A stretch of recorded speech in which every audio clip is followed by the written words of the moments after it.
Hello everyone, চলে এসেছি wedding সিরিজের নতুন ভিডিওর সাথে। আমি এখানে তোমাদেরকে হলদি প্ল্যাটার তৈরি করে দেখাবো। প্রথমে আমি এখানে একটা কেকের বেস নিয়ে নিয়েছি, তার সমান মাপ দিয়ে আমি দুটো থার্মোকলের পিস কেটে নিয়েছি আর সেটাকে আমি ডেনড্রাইট আঠা দিয়ে আটকে দিয়েছি। দেখো এখানে আমার বেসটা রেডি হয়ে গেল।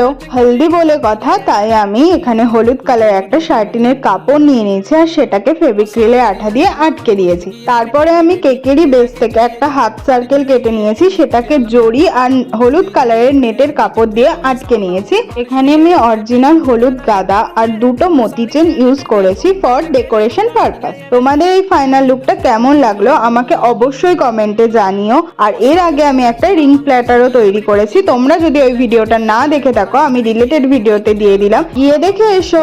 ওকে বাই, দেখা হচ্ছে তাহলে নতুন ভিডিওর সাথে। কমেন্টে জানাতে ভুলো না কিন্তু তোমাদের কোন প্ল্যাটারটা বেশি ভালো লাগলো, হলদি নাকি রিং প্ল্যাটারটা। Okay bye.